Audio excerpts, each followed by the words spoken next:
Good morning, students. Today I am going to explain the poem Fire and Ice. This poem has been composed by Robert Frost. In the last poem, I told you about this poem. Now I will not tell you about him again. First of all, I am going to tell you the summary of this poem. In this poem, the poet expresses deep idea that the world will end in two ways, either by ice or fire. Both of these have been compared with self devastating human emotions such as desire and hatred. This is a symbolic poem. Ice symbolizes hatred and fire symbolizes desire or passion. The poet thinks that these two emotions can bring the world to a catastrophic end if we do not control them. Now I tell you this poem line to line. Some say the world will end in fire. Some say in ice. Students, there are different opinion of the people. Some people say the world will end in fire and some say that it will end in ice. From what I have tasted of desire, I hold with those who favor fire. From what I have tasted of desire, whatever I have experienced in this world, I am in the favor of those persons who favor fire. As you know, fire symbolizes here passion or desire. If we don't have control over our passions and emotions, these things can destroy our life, and these things can also destroy the world. Next stanza.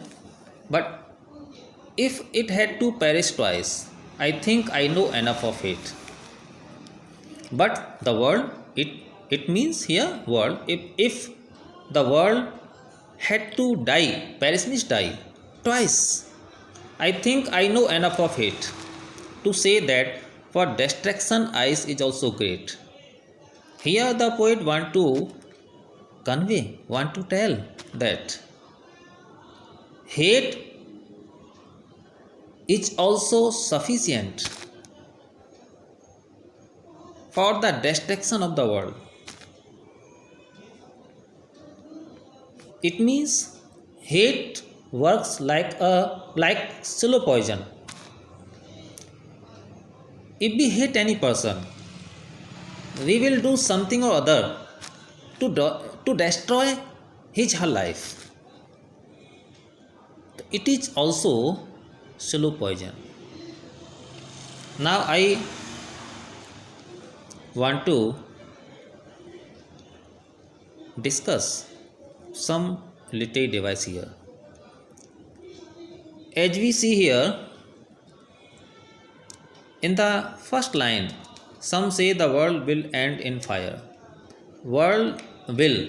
We find alliteration in world or will. As I told you in the last poem, but once again I tell you the definition of alliteration. In alliteration, there is the repetition of a consonant sound at the beginning of two or more closely placed words.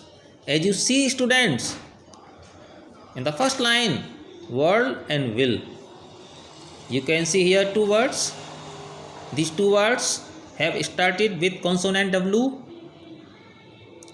We have the here sound of consonant. That's why there is alliteration. In the last line of first stanza, we also find alliteration. I hold with those who favor fire. In two words, favor or fire, we find alliteration.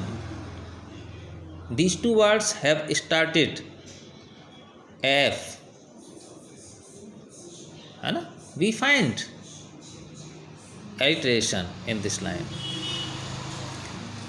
In the last line of the first stanza, there is also assonance. You know, student, assonance?